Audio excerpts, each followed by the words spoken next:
Hi, everyone. It's time to settle into a status quo or keep it mellow mindset. I'm Tyson. I'm your Avalanche Canada forecaster here with your update for the weekend of February 21st and 22nd. Right now, for much of BC's interior, as well as the southern Rockies, we've been seeing a lot of human-triggered avalanches as well as remotely triggered avalanches. This avalanche activity has been occurring on all aspects and elevations. However, the majority of it has occurred at tree line elevation on north through east aspects. This avalanche activity has been keeping the danger rating at considerable for many of our regions, but some of these areas have a moderate danger rating as well. What we've got is a pretty concerning snowpack structure. The top meter of the snowpack contains 2 or even 3 persistent weak layers. And then just over the past few days, we've had a storm roll through in many regions, adding new load to that weak snowpack. And that's really tipped the scales where we're seeing an increase in that avalanche activity that I just described.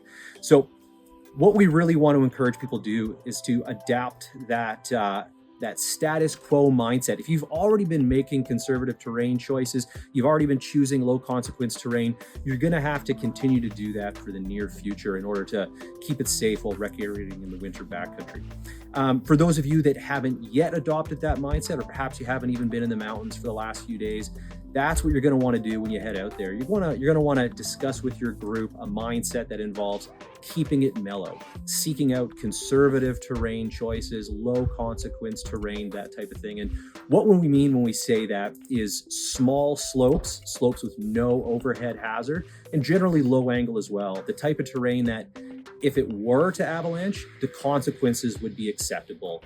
Only small avalanches would be produced. You're not going to get rinsed into a terrain trap or over a cliff, that type of thing. That's what we mean when we say conservative terrain or we say low consequence terrain. So your mindset should involve seeking that out for the day.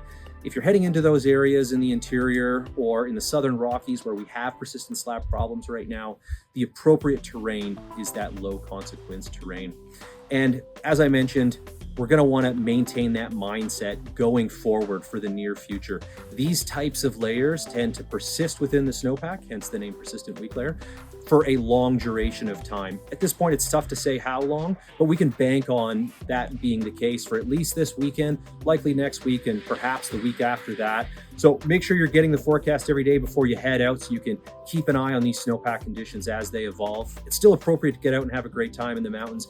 You just need to pick terrain that matches the current conditions, which right now for many regions is low consequence terrain. Thanks for tuning in to the update.